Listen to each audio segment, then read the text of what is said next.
ชีวิตเฮาทุกคนนี่เป็นของยืมมาจากธรรมชาติความจริงเป็นจังซั้นยืมมาจากดินจากน้ำจากลมจากไฟ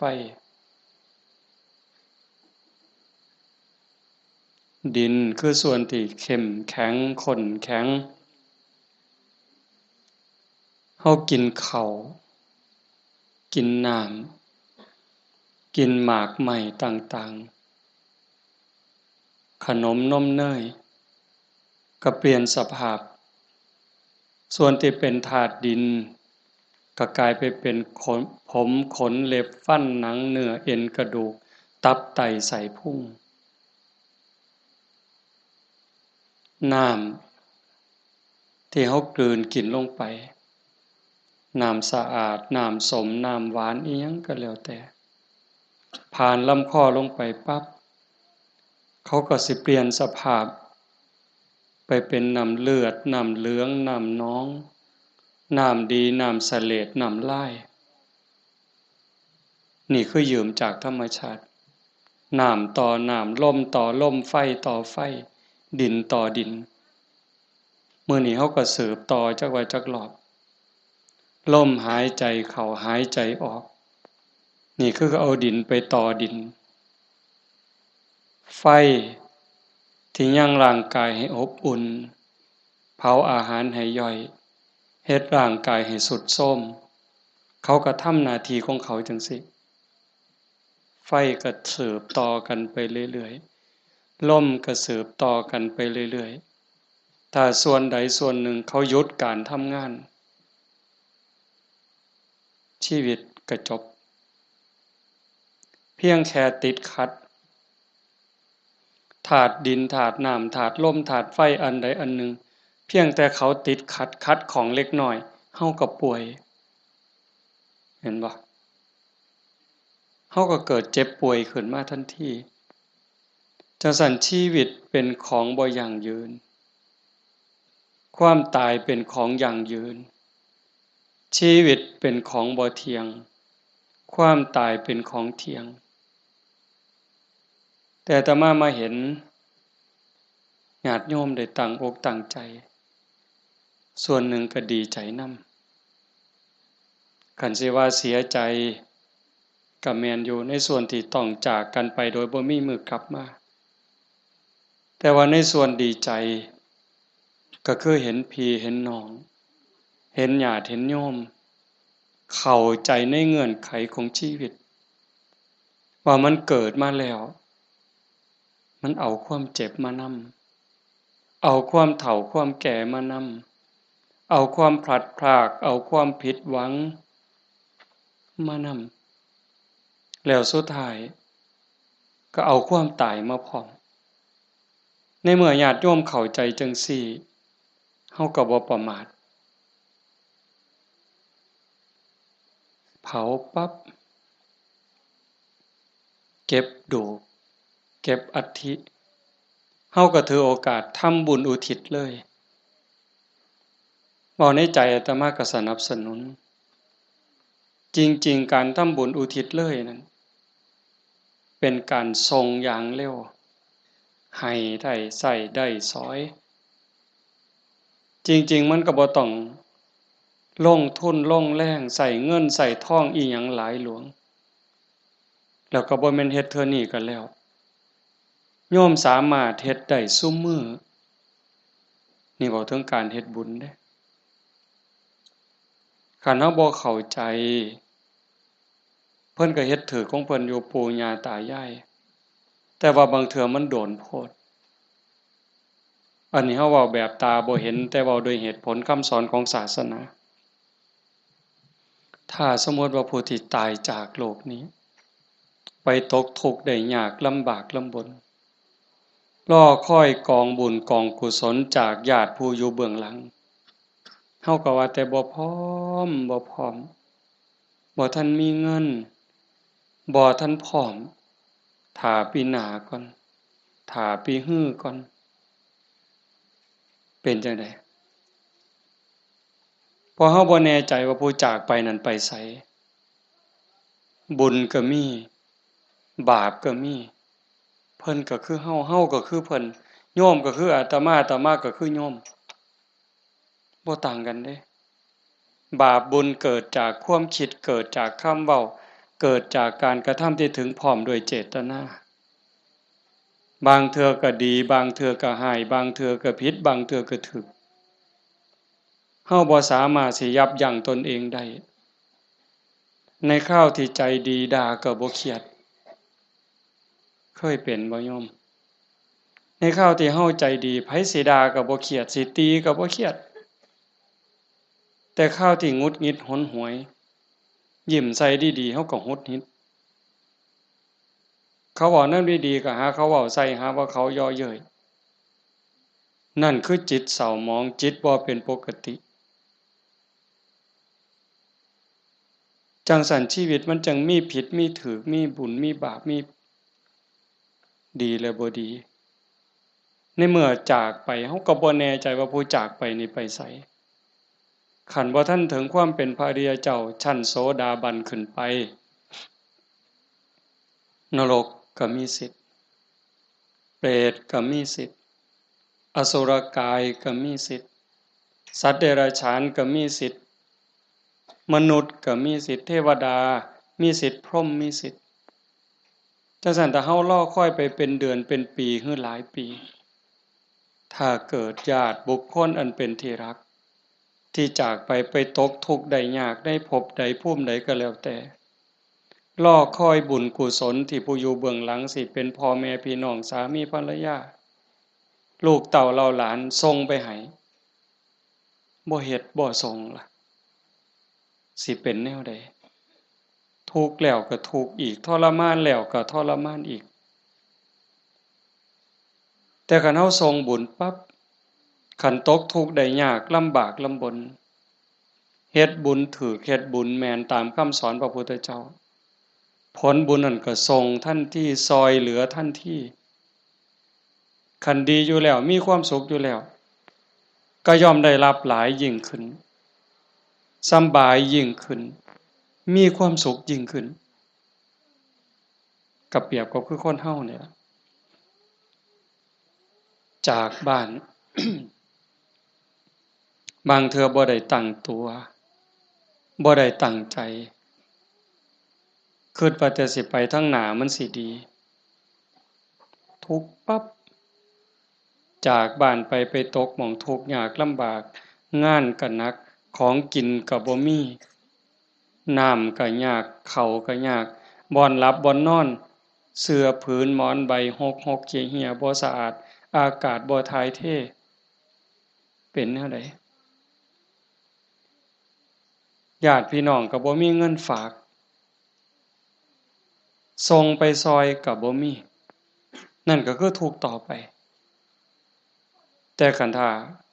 บุญเจ้าของก็เฮ็ดไว้พอสมควรสร้างไว้ทำไว้จากโลกนี้ไปปั๊บ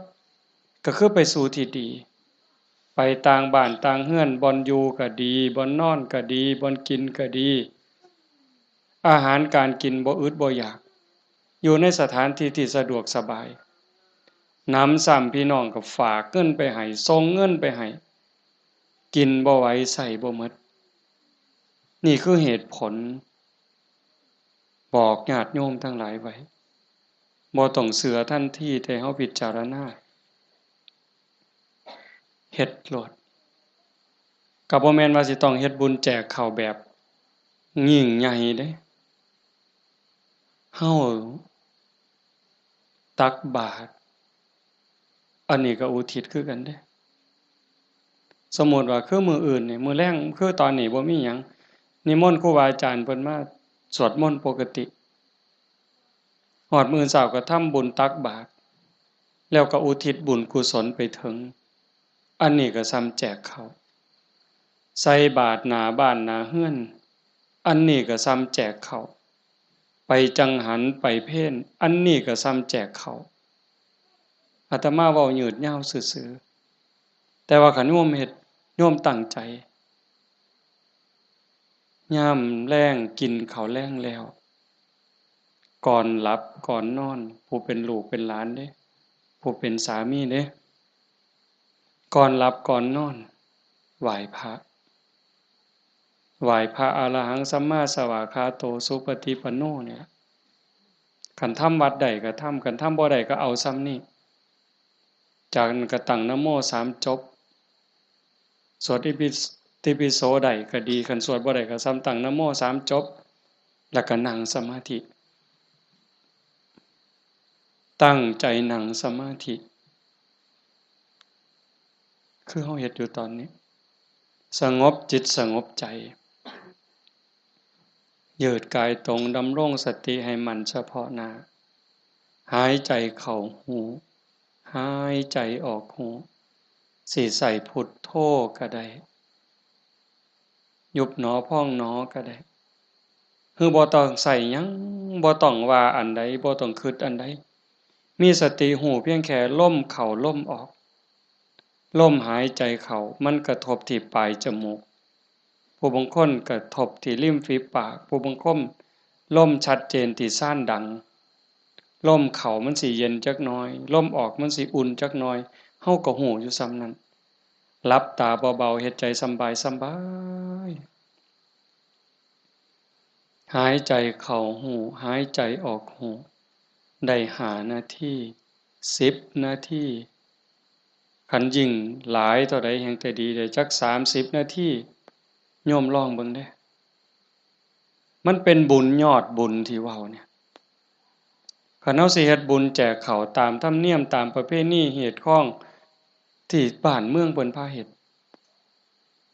เลี้ยงเหล้าเลี้ยงยาขาหมูขางัวจ้างหนังจ้างหมอลำหมดเป็น400,000 500,000เว้าซื่อๆหมดเงินเป็น400,000 500,000แบบว่ามาเลี้ยงหนังจ้างหนังจ้างหมอลำเลี้ยงเหล้าเลี้ยงยาหมดเป็น400,000 500,000บ่ได้บุญหลายส่ำนั่งสมาธิ5นาทีสำดอกไม่ออกด้วยเหตุผลของธรรมความเป็นจริงที่องค์สมเด็จพระบรมศาสดาสัมมาสัมพุทธเจ้าสอนไว้หมดเงิน400,000 500,000หรือหมดเป็นล้านบ่ได้บุญหลายสำนั่งสมาธิ5นาทีเด้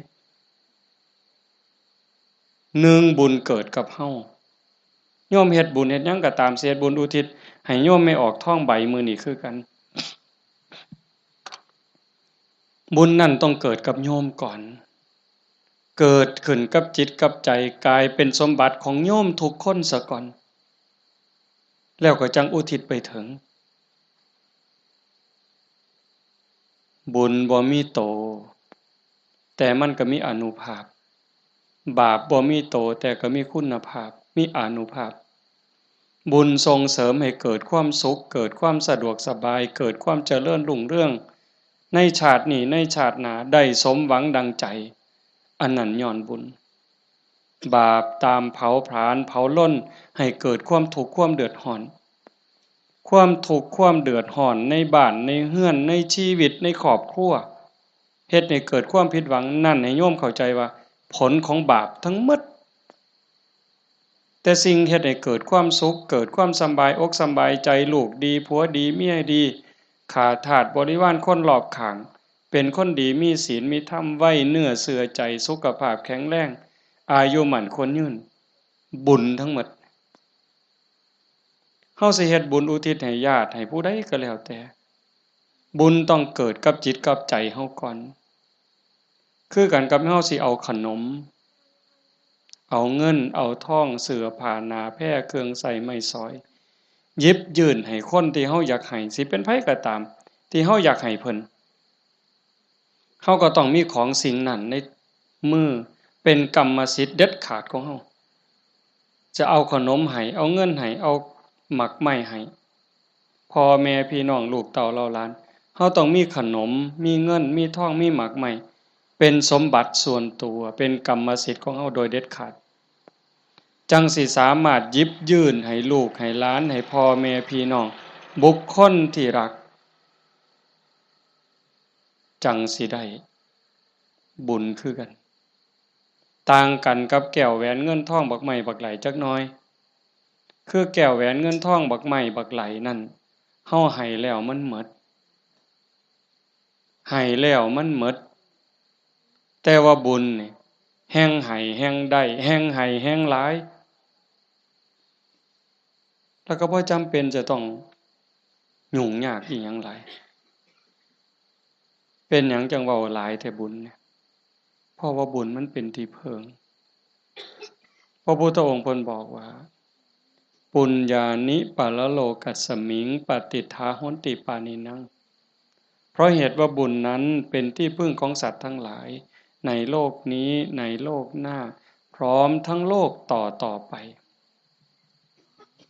ชี้แจงอีกนิดนึงบุญเป็นสื่อของความสุขความดีความงามความโล่งโปร่งเบาความสบายอกสบายใจ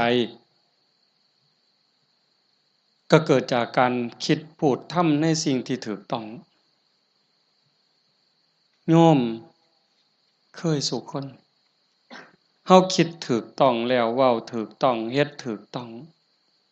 สบายใจมีความสุขมีความเอิบอิ่มเฮาสบายใจแล้วยิ่งมันเป็นประโยชน์กับตัวเฮาเป็นประโยชน์กับพ่อแม่พี่น้องกับผัวกับเมียกับลูกกับหลานยิ่งเป็นประโยชน์กับคนหลายเท่าใดเฮาก็ยิ่งภูมิใจเท่านั้นนั่นคือบุญหลายเห็นปัจจุบันก็คือความสุขใจความปราบปลื้มใจความยินดีความเอิบอิ่มชาติหน้าเด้นำไปสู่สวงสวรรค์นำไปสู่พรหมขันบุญหลายเด้เนี่ยใส่บุญกินบุญอยู่เทั้งสวรรค์เทั้งพรหมโดนปันใดน่านปันใดนั่นก็ขึ้นอยู่กับกำลังของบุญที่สร้างเมิดเวลาจากสวรรค์หรือจากพรหมกลับมาเกิดเป็นคนอีกขันกำลังบุญที่เฮ็ดที่ทำไว้มันหลายแม่นกลับมาเกิดเป็นคนอีกเถื่องามหน้าตาดีผิวพรรณดีสวดทรงดีสุ่มเสียงดีฐานะดีร่ำรวยสติปัญญาดีโรคภัยไข้เจ็บน้อยอายุยืนไปไสก็มีคนหักมีคนนับหน้าถือตานี่กำลังบุญเด้แต่คันถามมันตรงกันข้ามคิดก็คิดผิดเว้าก็เว้าผิดเฮ็ดหยังก็เฮ็ดผิดเฮ็ดแล้วปั๊บก็เป็นทุกข์ในปัจจุบันโยมก็เห็นอยู่เวลาเอาเฮ็ดผิดเว้าผิดศีลผิดธรรมผิดกฎหมายบ้านเมืองเดือดร้อนตั้งแต่เฮ็ดแล้วตอนเฮ็ดโดยอำนาจของกิเลสย้อนความโลภย้อนความโกรธโลภอยากได้ของเขาอยากลักของเขาอยากจี้ของเขาอยากยักยอกอยากคอร์รัปชันโกงกินเป็นจังได๋พอแต่เฮ็ดลงไปแล้วทุกข์เว้าด้วยความโกรธเว้าด้วยความอิจฉาริษยากระแทกแดกดันใส่ฮอดพ่อฮอดแม่บางเทื่อฮอดพระสงฆ์องค์เขาเจ้าเว้าพื้นนินทาเว้าแล้วสะใจในขณะที่เว้าสะใจหลายเว้าแล้วคิดว่าโอ้ยมันสิบ่บาปบ่คิดทีหลังเป็นทุกข์บัดไหม้เจ้าของเผาเจ้าของเห็นบ่ในปัจจุบันก็เป็นทุกข์จังซี่เดือดร้อนจังซี่คันมันกว้างไปเท่าใดคนฮู้เท่าใดเขาก็เกิดความรังเกียจเกิดความบ่ไว้ใจเกิดความบ่นับถือไปไสก็บ่ได้รับการต้อนรับเพียงแค่เว้าบ่จริงเว้าบ่แม่นเท่านั้นขี้ตัวเป็นคนบ่ซื่อบ่สัตย์เขาก็บ่ไว้วางใจส่ำนี้ก็เดือดร้อนแล้วเด้ปัจจุบันเด้นี่คันจากโลกนี้ล่ะตายลงไปล่ะ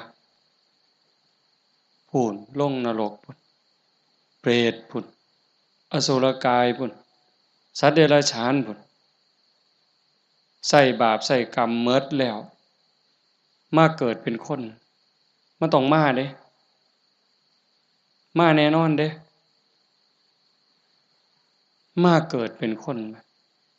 เศษบาปตามมาขี้ร้ายหนักที่สุด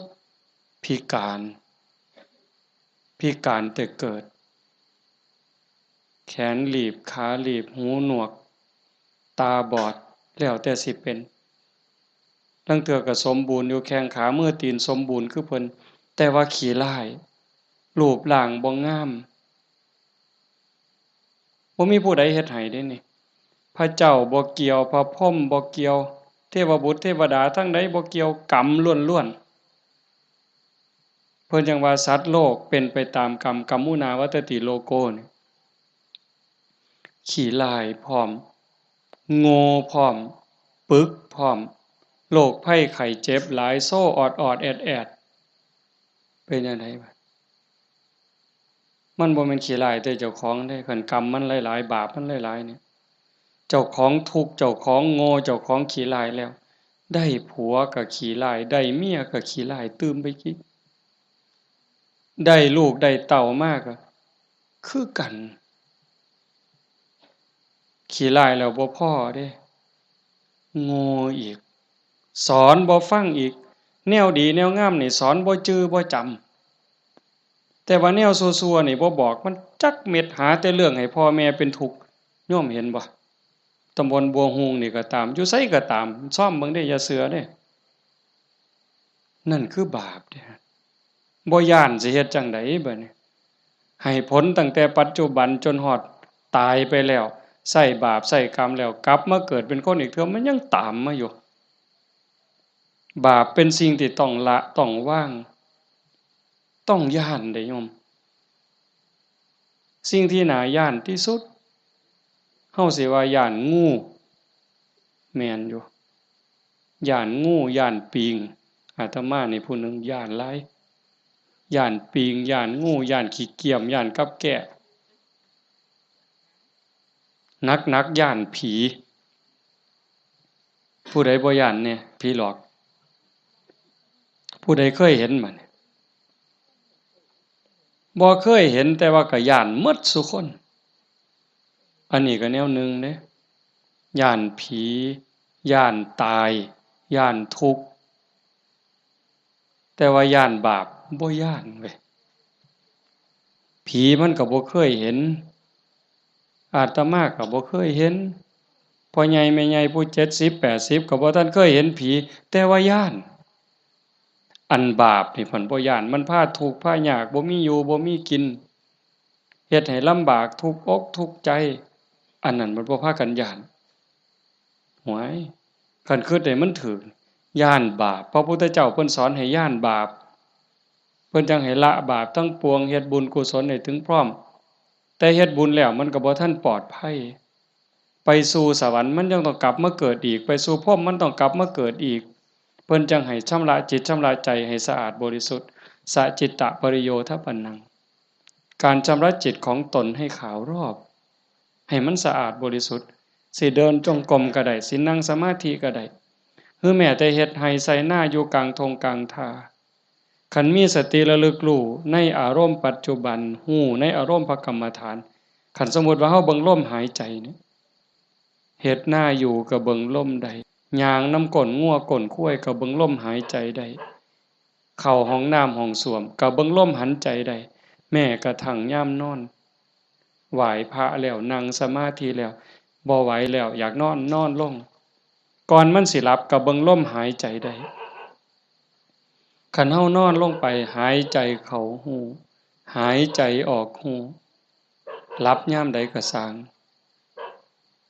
เพิ่นบอกว่าคันเฮานอนหลับไปกับลมหายใจนี่เทวดารักษามีผลหลายได้โยมเทวดารักษาคันเฮาเจ็บไข้ได้ป่วยโรค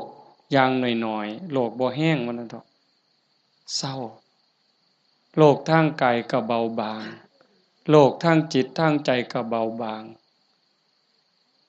น้ำซ้ำก็ยังเป็นบุญอีกเทวดาคุ้มครองรักษาบ่ไหลตายเด้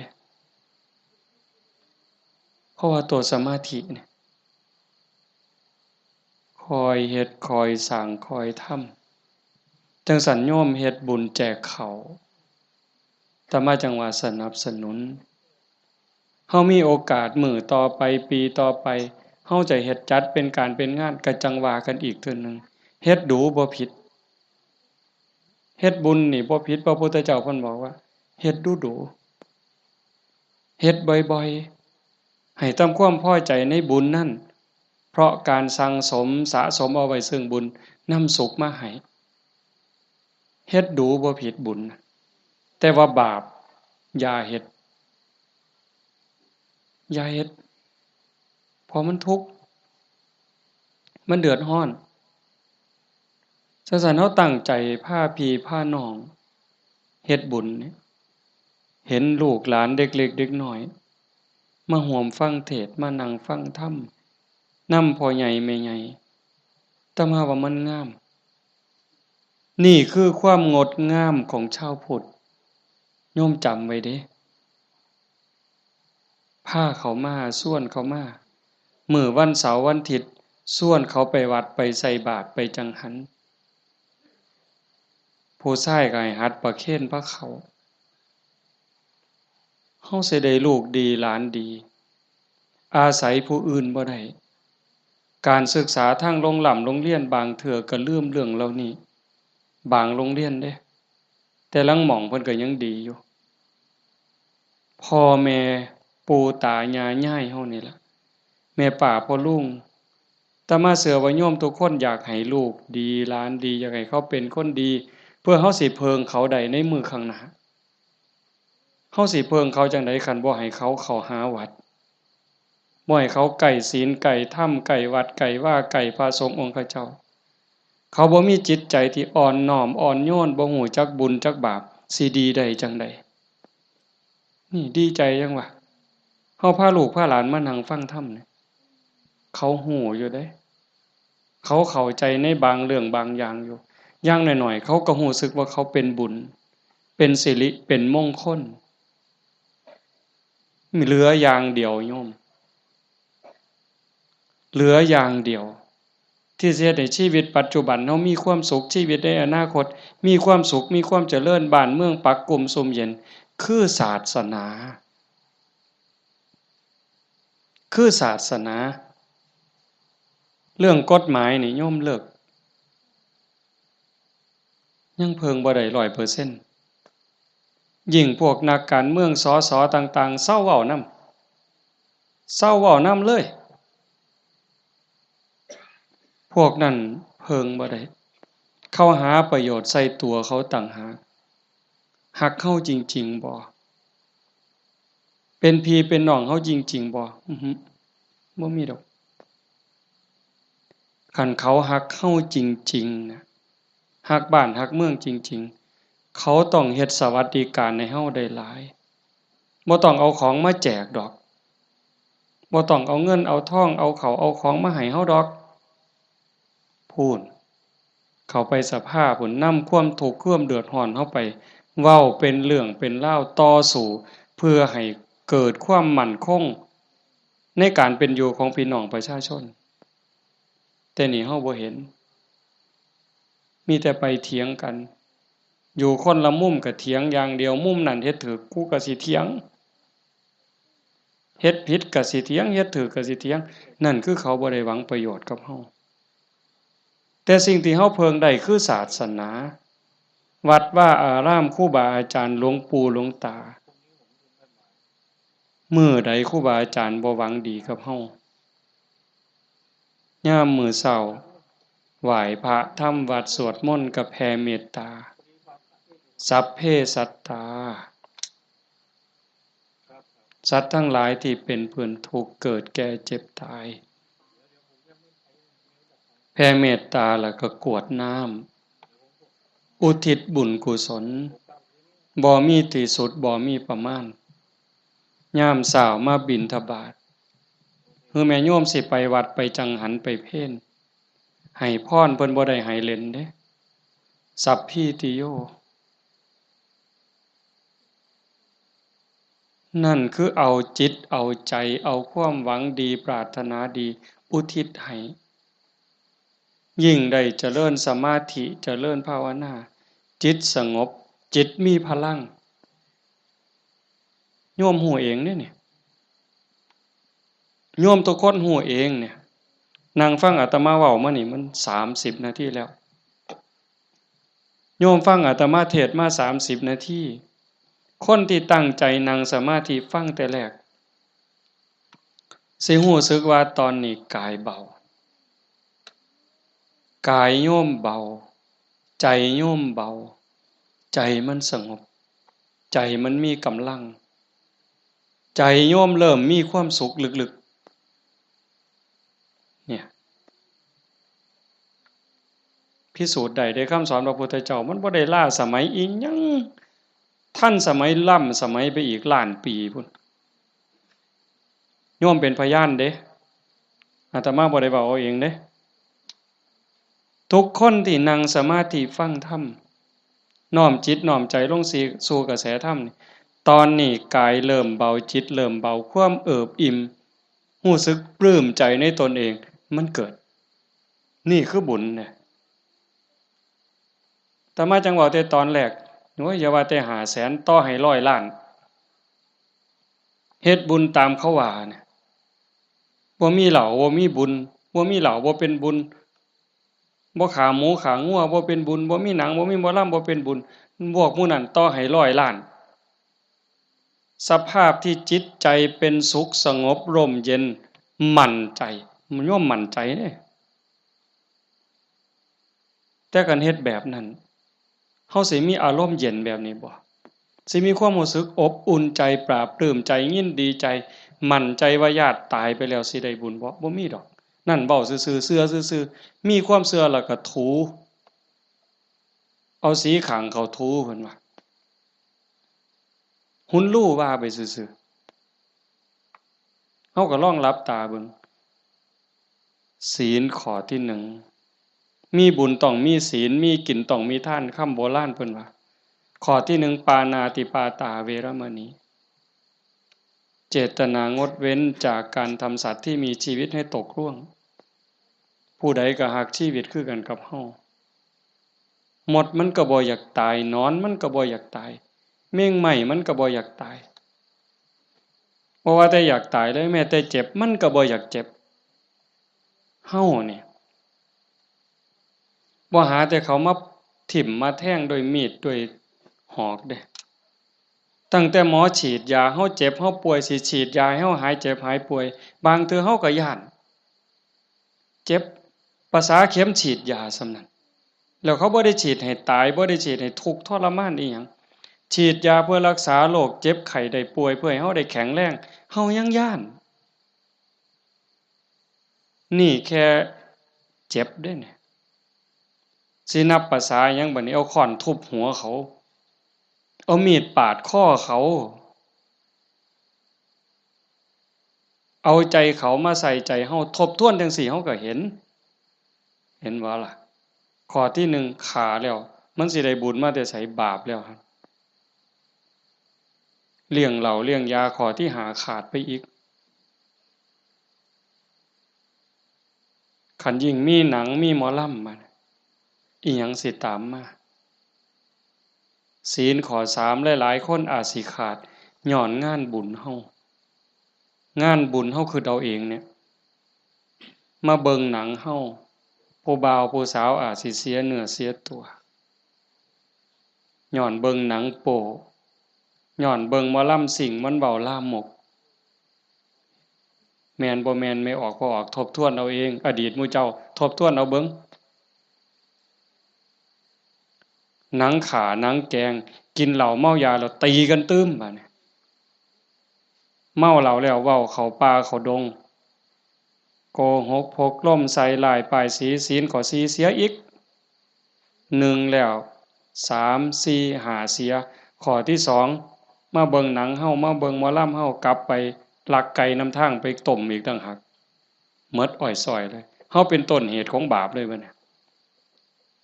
แต่คันเฮ็ดแนวนี้อันพวกมานั่งฟังเทศน์นี่เอาตั้งแต่เด็กน้อยจนฮอดผู้เฒ่านี่ผู้ใดคือสิไปฆ่ากบเนี่ยลบไปนี่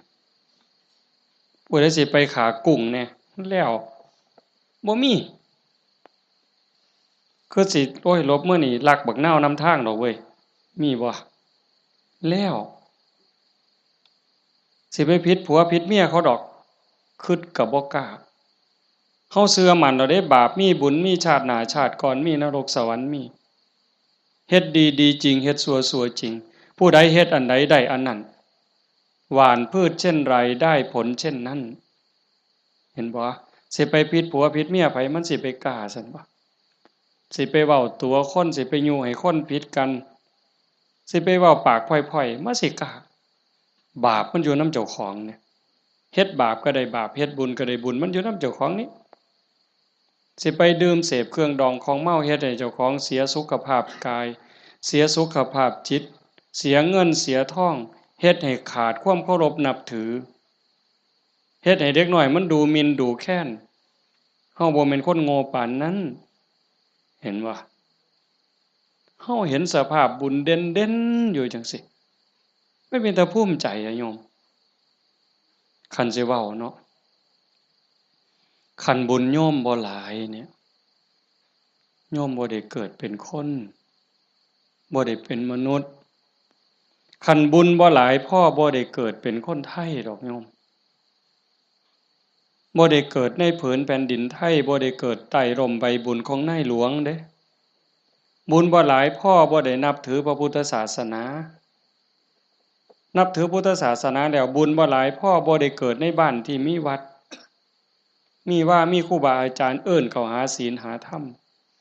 บ่มีกัลยาณมิตรบ่มีพี่มีน้องที่รักศีลรักธรรมนำกันบ้านโน่นตุนเฮาก็สิบ่ใหญ่ปานใดจักหลังคา85คันเฮาบ่รักศีลรักธรรมคันบุญบ่หลายเฮาบ่มาโฮมกันหลายปานนี้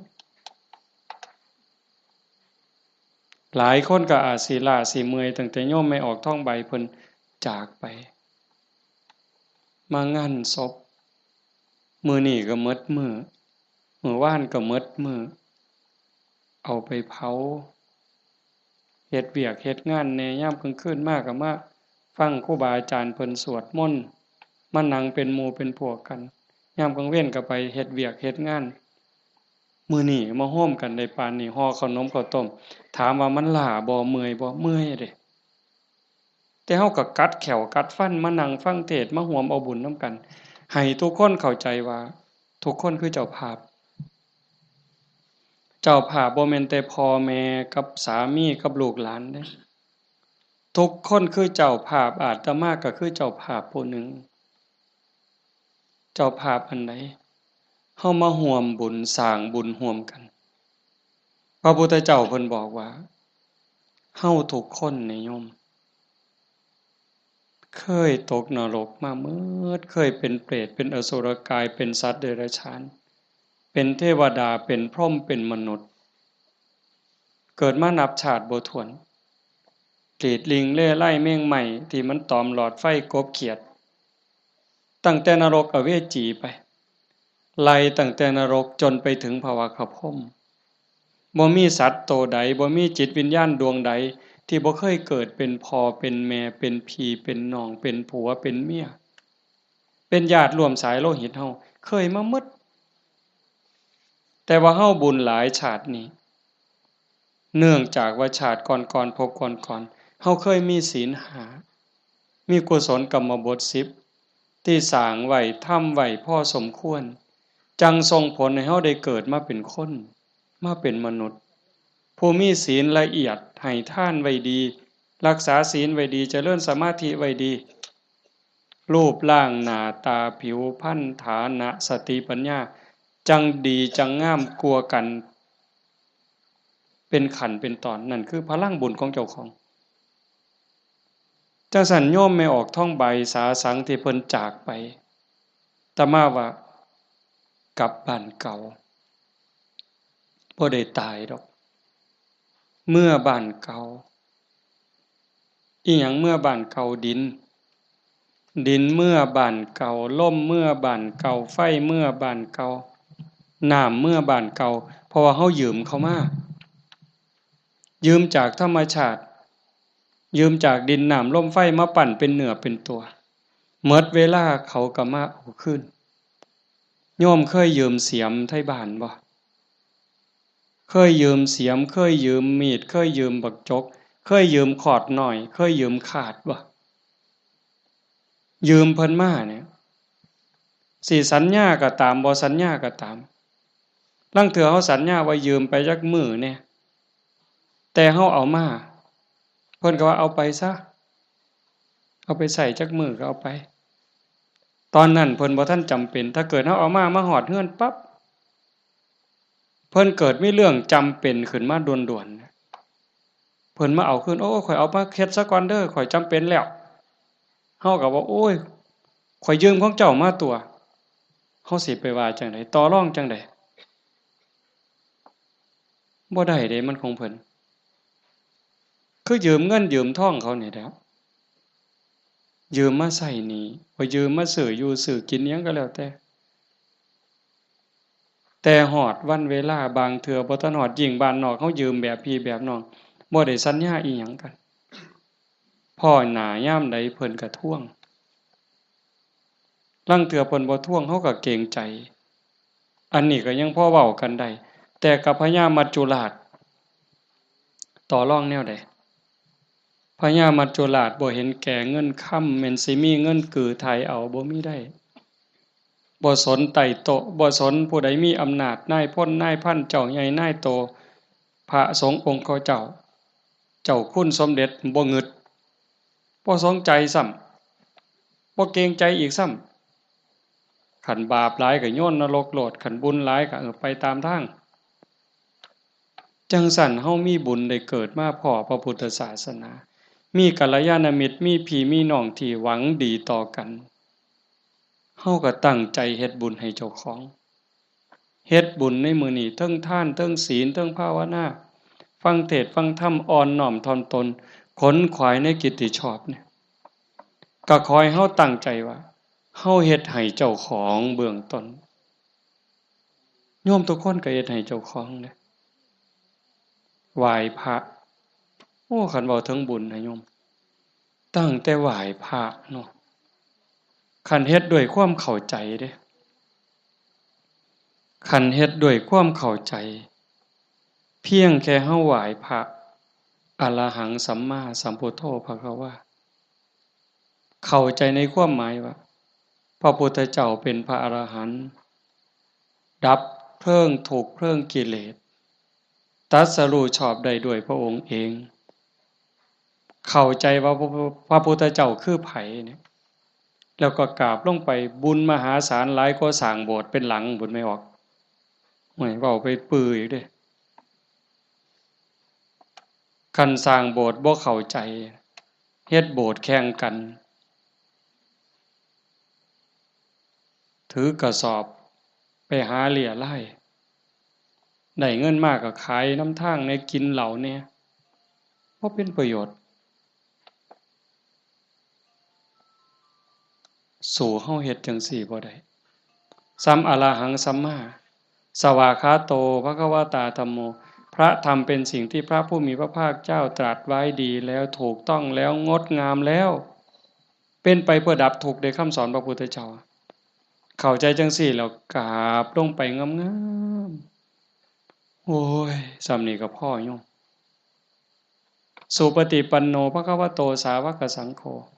พระสงฆ์สาวกของพระผู้มีพระภาคเจ้าปฏิบัติดีแล้วพระสงฆ์คือไผด้วยความเข้าใจของชาวบ้านคือนี่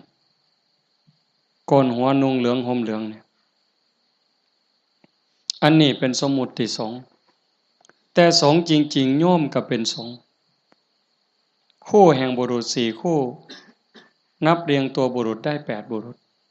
พอออกไม่ออกก็คือพระญาติโยมก็เป็นสงฆ์เป็นพระขันโยมปฏิบัติดีมีศีลมีธรรมมีจิตใจเมตตากรุณาโมทิตาอุเบกขาหวังดีกับทุกคนความโลภความโกรธความหลงความอิจฉาริษยาอาฆาตพยาบาทในใจของญาติโยมหน่อยลงเบาบางลงถึง 20% 25%หมดไป 25% ความโลภความโกรธความหลงอิจฉาริษยาเบาบางไปจากใจเฮา 25% โยมเป็นพระโยมเป็นสงฆ์มีลูกมีผัวมีเมียเฮ็ดให้ใส่หน้าทำมาหากินเป็นปกติแต่โยมกลายเป็นพระอีหลีได้บ่เนี่ย เป็นพระอีหลีพระจริงๆที่พระพุทธเจ้ายอมรับนับว่าเป็นลูกเห็นบ่อาตมาบ่ได้เว้าเอาเองจักเม็ดเด้อโยมนุ่งเหลืองห่มเหลืองโกนหัวนอนอยู่วัดแต่ขันธากิเลสยังมีบ่ลดไปลังเทื่อก็ขี้ร้ายกว่าชาวบ้านอีกบางหม้องบางมื้อบางวันบางเวลาอาตมาก็ผู้หนึ่งบางมื้อก็ขี้ร้ายกว่าโยมแนวนี้ก็เป็นแค่สมมุติสงฆ์บ่ทันเป็นที่ยอมรับของพระพุทธเจ้าพระสงฆ์ปฏิบัติดีปฏิบัติซื่อตรงตามคำสอนพระพุทธเจ้าบ่คดบ่ง้อบ่ออกนอกทางปฏิบัติเพื่อออกจากทุกข์มีชีวิตเพื่อกำจัดกิเลสหายใจเข้าก็เพื่อกำจัดความเห็นแก่ตัวหายใจออกก็ทำลายความเห็นแก่ตัวนี่ล่ะเฮ็ดหยังก็พอดีพองามหวังประโยชน์กับคนอื่นหวังดีกับคนอื่นเมตตาต่อผู้อื่นทำลายความเห็นแก่ตัวให้น้อยลงน้อยลงน้อยลงทำลายแค่ความเห็นแก่ตัวให้มันเบาลงบางลงหน่อยไปหน่อยไปนี่คือสงฆ์ปฏิบัติสมควรแก่การต้อนรับแก่การกราบไหว้ทั้งเถื่ออาตมาเนาะเวลาที่รู้สึกว่าเจ้าของบ่ดีโยมกราบซ้ำเอาหอกเอาดาบแทงยิ่งโยมศรัทธาเท่าใดแฮงแต่เป็นตาย้านผู้เฒ่าผู้แก่หัวขาวหัวค่อนสิเอาบักไม้ให้กราบแล้วยกใส่หัวหลับตาพูนคิดฮอดพ่อฮอดแม่ฮอดพี่ฮอดน้องบ่แม่นพ่อแม่ในชาติปัจจุบันฮอดชาติก่อนภพก่อนฮอดเจ้ากรรมนายเวรถวายน้ำขวดหนึ่งก็หวังบุญสอบทอพ่อต่อแม่พุ่นให้ขนมนมเนยใส่บาตรญาติพกถวายผ้าถวายผ่อนเงินทองแก้วแหวนเขาบ่ให้ย้อนฮักเด้ให้ย้อนอยากได้บุญบ่ให้ย้อนหลงแต่ว่าให้ย้อนอยากได้บุญเกิดกับเจ้าของแล้วอุทิศไปให้พ่อแม่โยมันสิบ่คือหอกคือดาบบ่คือน้ำกรดบ่คือน้ำร้อนเทหดเสียจังได๋จังซั่นน่ะเพียงแค่โยมเข้าใจว่าพระพุทธเจ้าคือใครพระธรรมคือใครพระสงฆ์คือใครโยมเข้าใจจังซี่เพียงแค่อรหังสัมมาสวากขาโตสุปฏิปันโนพ่อโยมพ่อเลยบ่ได้จำเป็นเด้ว่าเฮาต้องเฮ็ดใหญ่เฮ็ดโตหมดเงินเป็นแสนเป็นล้านบ่ลองเบิ่งน่ะขันไม่ออกพอออกบ้านโน่นตุ่นเฮาเป็นจังซี่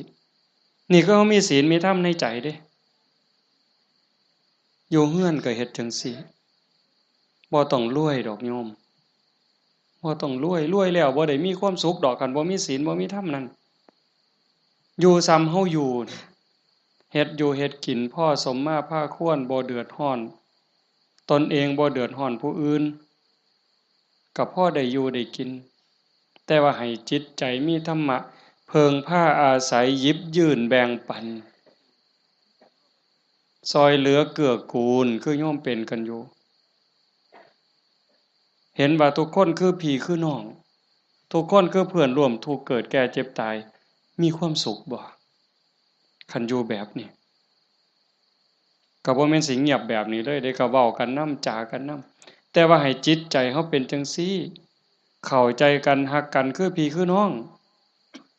เป็นแนวใดผู้จากไปก็สำบายใจเอา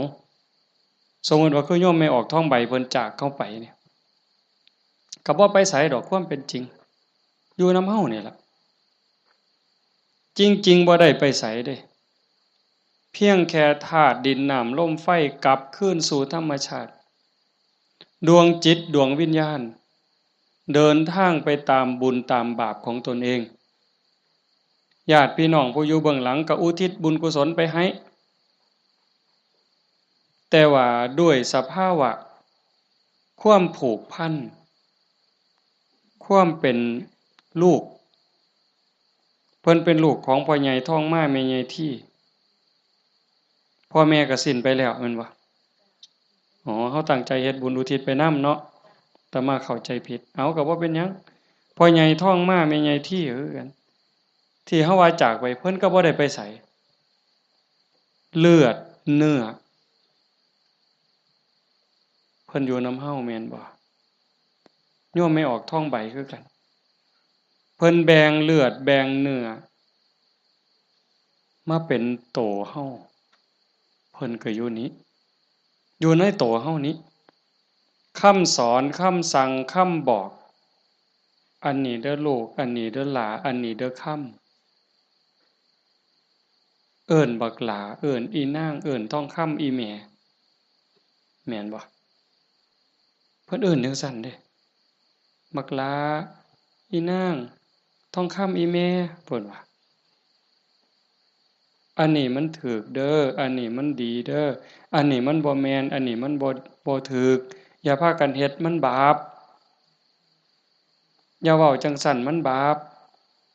คันเว้าจังซี่เว้าจังซี่แม่นแล้วบักหลาอีนางสาธุโอ้ยใจแม่นเจ้าเว้าดีใจแม่นเจ้าเว้าถูกนี่คือคำสอนฮักกันเด้อันนี้เอื้อยเด้อันนี้อ้ายเด้คันน้องเถียงอ้ายอย่าไปเถียงเอื้อยอย่าไปเถียงอ้ายคันอ้ายรังแกน้องเอื้อยรังแกน้องอย่าไปเฮ็ดบ่โหนเป็นน้องบ่เห็นบ่เพิ่นตายอยู่ว่ะเพิ่นไปไสอยู่ว่ะดินดอนตอนหญ้าเฮือนซ่านบ้านซองจากเหงื่อจากแห้งอาบเหงื่อตังน้ำสร้างหลักฐานให้ลูกได้อยู่เป็นของเพิ่นบ่จังว่าคันคิดฮอดพ่อคิดฮอดแม่นั่นก็ฮักพี่ฮักน้องอยากให้พ่อแม่ได้กินข้าวกินน้ำนุ่งเสื้อผ้าหน้าแพรดีๆงามๆคันแม่นพ่อแม่บ่อยู่นำเป็นเนื้อเป็นตัวแล้วก็เฮ็ดกับพี่กับน้องนั่นล่ะอยากเว้ากับพ่อแม่ม่วนๆก็เว้ากับพี่กับน้องนี่ล่ะเว้ากับป้ากับลุงมันคักแท้เด้โยมคันเฮาคิดให้มันเข้าใจนี่พ่อแม่บ่ไปไสปู่ย่าตายายบ่ไปไสแล้วทุกคนก็คือพี่คือน้องเข้าใจให้มันคักๆเข้าใจดีๆในคำสอนพระพุทธเจ้าประเสริฐที่สุดบ่มีศาสนาใด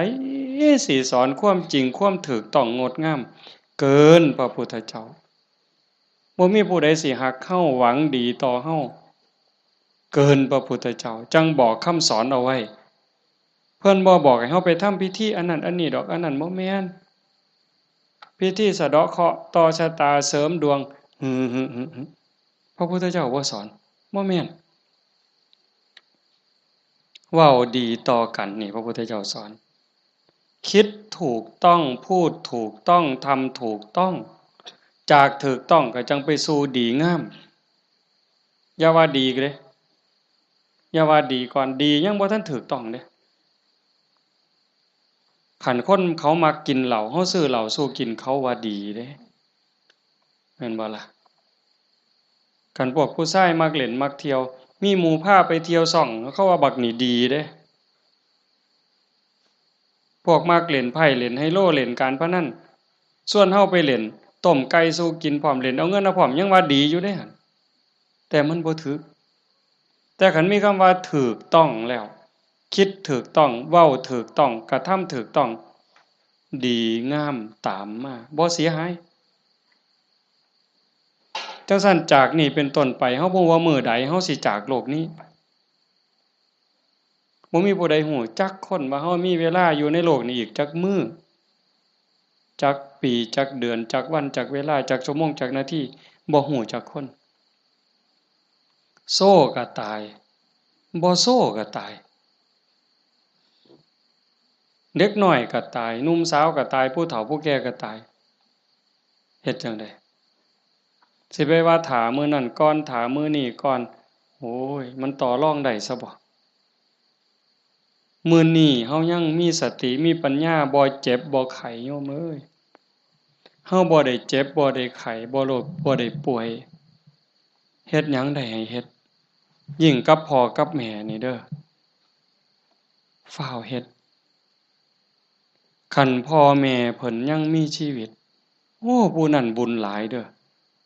ผู้พ่อแม่ยังมีชีวิตอยู่นี่ผู้นั้นมันบุญหลายเกินบุญโยมเป็นหยังพ่อแม่เพิ่นทุ่มเทให้เฮาหมดชีวิตเป็นครูคนแรกเป็นเทวดาของบุตรเป็นพรหมของบุตรเป็นพระอรหันต์ของบุตรทุกสิ่งทุกอย่างที่พ่อแม่เพิ่นมีเพิ่นให้เฮาหมดเฮาอยากรู้ว่าพ่อแม่นี่ฮักเฮาส่ำใดทุ่มเทเสียสละเพื่อเฮาส่ำใดโยมบ่ต้องไปถามเพิ่นดอกโยมถามเจ้าของถามเจ้าของพวกเฮาเป็นพ่อคนแม่คนโยมฮักลูกตั้งแต่มื้อใด โยมไม่ออกเด้โยมพอออกก็คือกันนั่นล่ะฮักลูกตั้งแต่มื้อใดฮักลูกตั้งแต่ว่ามีลูกเกิดในท้องแม่นบ่ไม่ออกฮะพอรู้สึกว่าตั้งท้องปั๊บนี่ไม่ออกนี่ฮักแล้วเด้ทุ่มเทความฮักให้กับลูกในท้องแล้วพ่อก็คือกันผัวคือกันทั้งที่บ่ฮู้เด้นี่ว่าลูกสิเกิดเป็นผู้หญิงเป็นผู้ชายสิขี้ร้ายหรือสิงามสิโง่หรือสิฉลาดสิพิการหรือบ่พิการสิเป็นพระหรือสิเป็นมหาโจรโยมบ่ฮู้เลยลูกในท้องนี่สิเป็นหญิงเป็นชายพิการหรือบ่สิเป็นพระดีจิตใจดีใจงามซ้ำพระเกินพระหรือสิเป็นมหาโจรยิ่งกว่ามหาโจรโยมบ่เกี่ยวฮักอย่างเดียวเลยบัดนี้แม่นบ่ไม่ออกแม่นอยู่บ่เนี่ยเพิ่นก็คือเฮาบัดนี้หาได้บาทใดก็เพื่อลูกหาได้บักไม้บักไหลผู้ผัวไปป่าไปดงได้บักไม้บักไหลก็จะเอามาให้เมียกินเพื่อให้ลูกแข็งแรงพุ่นเด้คันว่ามันสิคลอดง่ายลูกสิแข็งแรงสิคลอดง่ายเมียน้ำนมสิหลายหามาเห็นบ่มื้อคลอดก็เกือบล้มเกือบตายผู้คนก็ตายอีหลีจักเจ็บจักปวดพอปานใดแต่เครียดให้ลูกบ่บ่ได้เครียดให้ลูกอยู่ไฟเดือน4เดือน5ม่วนซั่นบ่ตั้งแต่อยู่ใต้ห่มไม้เอาผ้าวี่มันก็เหงื่อแตกเหงื่อแตนนั่นนางฝิงไฟเด้นางฝิงไฟเดือน4เดือน5ต้มน้ำร้อนสดน้ำร้อนกินน้ำร้อนบัดแนวกินกับข้าวได้กินข้าวกับเกลือเลี้ยงตัวสิใหญ่แต่ละคนดมดากดมก้นเช็ดขี้เช็ดเหงียวป้อนข้าวป้อนน้ำตัวสิใหญ่มาแต่ละคนหมดข้าวจักเหล้าเสื้อผ้าหมดจักชุดหมดเงินจักแสนคือประมาณบ่ได้กลัวลูกสิใหญ่มาแต่ละคนเพิ่นก็คือกับเฮาฮักลูกจังซั่นสิตอบแทนแนวใดพระพุทธเจ้าเพิ่นสอนหน้าที่ลูกไว้ท่านเลี้ยงมาเลี้ยงท่านตอบเลี้ยงกายเพิ่นคือเพิ่นเลี้ยงเฮานะเลี้ยงใจเพิ่นก็คือเพิ่นเลี้ยงเฮาพ่อแม่เลี้ยงใจเฮาคือเพิ่นสอนอันใดถูกอันใดผิดอันใดดีอันใดชั่วอันใดเป็นบุญอันใดเป็นบาปอันใดควรบ่ควรนี่คือเพิ่นเลี้ยงวิญญาณเฮาก็เลี้ยงจิตวิญญาณเพิ่นด้วยการเป็นคนดีฮักกันระหว่างพี่ระหว่างน้องทำโตเป็นคนดีพ่อแม่สิโอ้ยโยมเป็นยาอายุวัฒนะอันนี้ก็บ่ต้องไปถามพ่อถามแม่อีกละถามโยมเนี่ยคันลูกเขาเป็นคนดีหูจักความหลานเสือถอยฟังความบอกง่ายสอนง่ายโยมมีความสุขบ่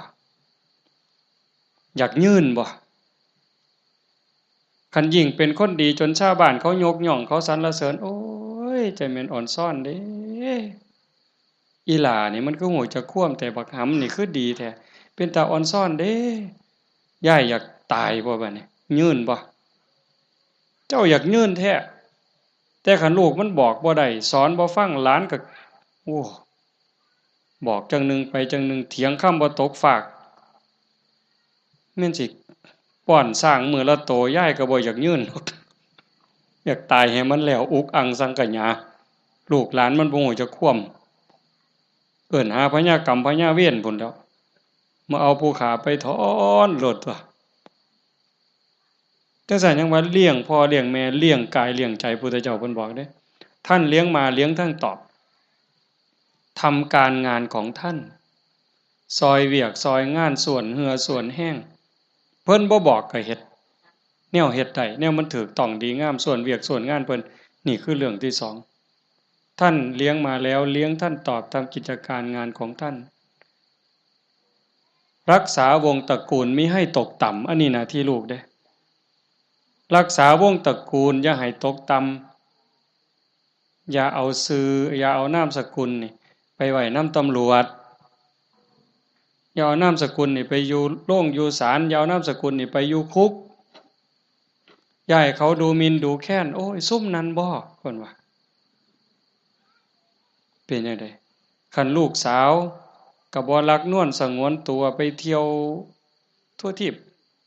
คันลูกชายก็นักเลงจักกินเหล้าเมายาจักฆ่าจักยาเสพติดอีหยังลักศกจกหอฆ่าคนตีคน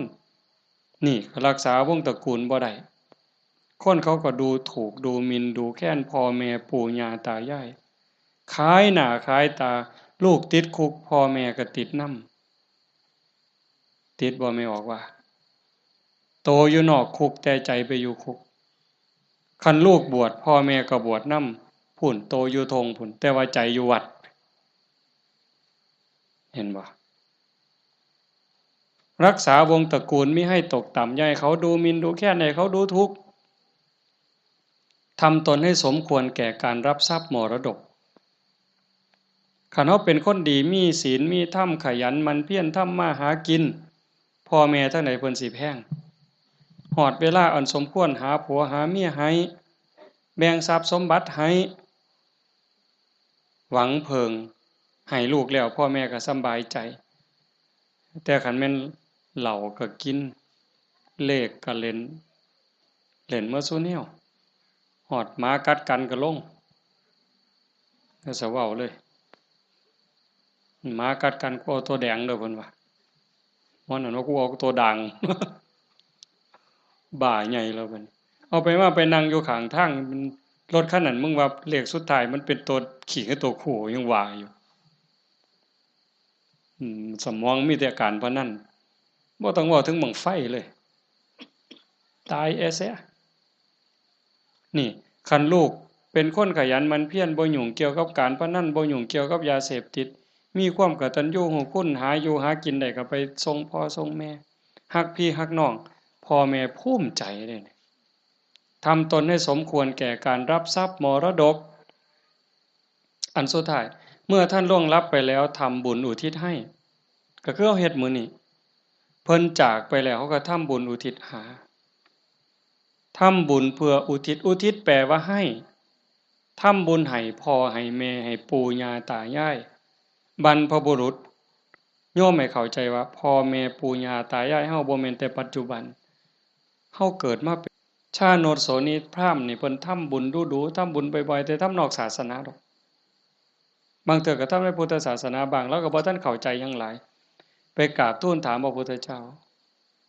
ข้าแต่พระองค์ผู้เจริญข้าพระองค์ทำบุญบ่อยๆเฮ็ดบุญบ่อยๆแล้วอุทิศให้กับญาติที่ล่วงลับอยากรู้ว่าญาติของเก่ากับผมนี่สิได้บุญบ่พระพุทธเจ้าเพิ่นบอกว่าดูก่อนพราหมณ์มันแล้วแต่ฐานะแล้วแต่ฐานะนั้นแนวใดเพิ่นก็เลยขอให้พระพุทธเจ้าอธิบายให้ฟังพระพุทธเจ้าว่ามันก็มีหลายองค์ประกอบแห่งเด้1ล่ะญาติของเฮาที่ตายจากไปเขาไปไสคันไปตกนรกก็บ่ได้ทันทีนรก457หลุม457ขุมเนี่ยนรกพ่อแม่เฮาไปตกนรกก็บ่ได้ทันทีมีแต่การทรมานสิได้ก็ย้อนเพิ่นฮู้เรื่องแล้วก็อนุโมทนาสาธุด้วยความยินดีก็จังสิได้ 2ขันไปเกิดเป็นเปรต12ชนิดได้บุญทันทีที่รอคอยอยู่น้ำเฮานี่ถ้าเอาทันทีนี่ปรัตตโตปชีวี1 12นี่ได้1แต่อีก11ต้องรอคอยได้รู้เรื่องรู้เล่าอนุโมทนาสาธุจังได๋อสุรกายคือกันสัตว์เดรัจฉานเป็นหยังแน่ล่ะนั่นเฮาอยู่นั่นก็พ่อแม่เฮาคือกันผัวเมียเฮาคือกันชาติหนึ่งภพหนึ่งบ่เว้าเล่นได้โยมเขาบ่ได้เลยนะฮู้เรื่องบ่เนี่ยเฮาว่าเอากวดน้ำรับพรหมอหน่อยมันสิตั้งใจรับพรนำเฮาบ่บ่ฮู้เรื่องเลยกินนู่นฮู้บ่แมงไม้ฮู้บ่ปูปลาฮู้บ่แล้วบ่ฮู้ได้บ่ได้เด้นี่เขากินหยังเขาก็กินอาหารของเขาเทวดาล่ะคันเขาฮู้ทราบอนุโมทนาเขาก็ค่อนข้างจะฮู้ได้พรหมก็คือกันสุดท้ายก็สอบไปพุทธเจ้าเพิ่นก็บอกว่านอกจากญาติที่ล่วงลับจากไปแล้วอยู่ในภพภูมิที่สมควรได้ทันทีเขาได้แล้วอีกอย่างหนึ่งของที่ทำบุญเป็นบุญบ่ฆ่าเขามาบ่ลักมาบ่คดโกงมาบ่ในขณะที่ให้ก่อนให้หลังให้เจ้ามีความยินดีเจ้ามีศรัทธามีความภูมิใจจริงบ่พุ่นเด้แล้วผู้รับทานเจ้าเป็นไผมีศีลบ่มีธรรมบ่เพิ่นก็จังไล่มาตั้งแต่สัตว์เดรัจฉานตมาเทศน์ดูๆโยมฟังในวิทยุก็สิได้ยินมันได้บุญอยู่ดอกซ้ำแม่ครัวนี่ส้มแม่ครัวนี่ล้างถ้วยล้างซ้ำก่อนสิเทน้ำล้างถ้วยล้างซ้ำล้างหม้อลงในดินลงขี้สิกไม่ออกตั้งใจว่าสาธุเด้อน้ำล้างถ้วยล้างซ้ำเนี่ยมันมีรสชาติอาหารปนไปกับน้ำซึมลงไปในดินให้พวกสัตว์อยู่ในดินพวกไส้เดือนต่างๆให้มันกินได้อยู่ได้กินแล้วให้มันมีความสุขกายสุขใจซ้ำนี่ก็ได้บุญนับประมาณบ่ได้นับประมาณบ่ได้ได้บุญหลายก็ไล่ขึ้นมาจากสัตว์เดรัจฉาน100เทื่อพันเทื่อบ่ได้บุญหลายเท่ากับให้คนผู้บ่มีศีลขี่เหล้าเมายาขี่ลักขี่ปล้นตีหัวหมาด่าแม่คนได้หลายกว่าให้กับสัตว์เดรัจฉานจังซั่น100เทื่อพันเทื่อ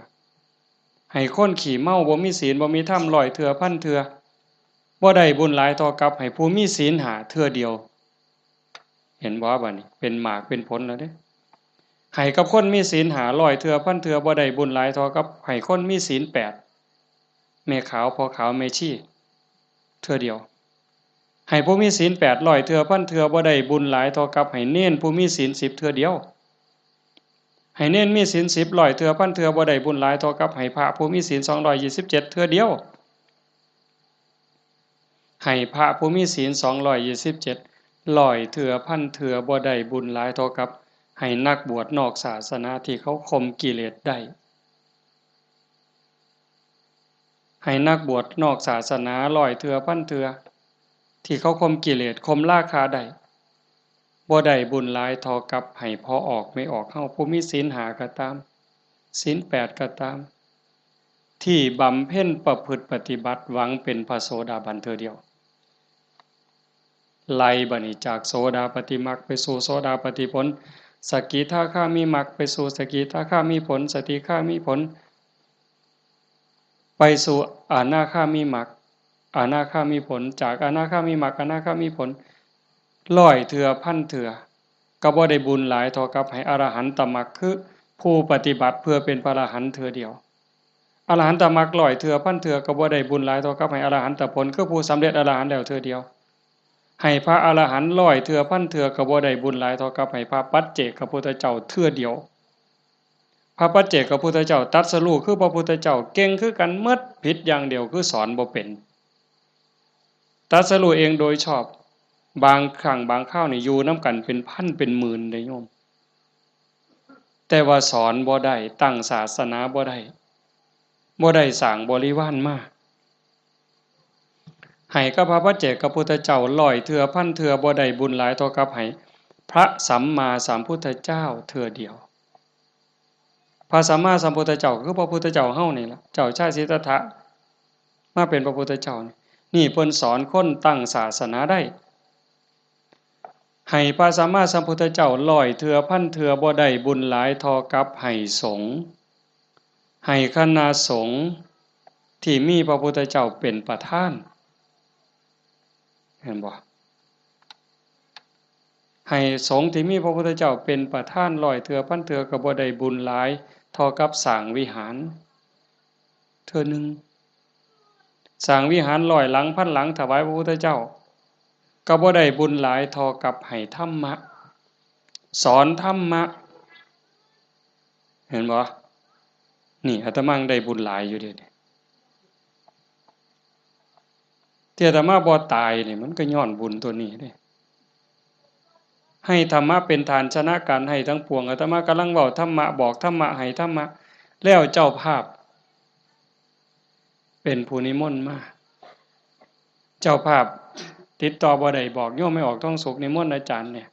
โยมไม่ออกท้องสุขก็ได้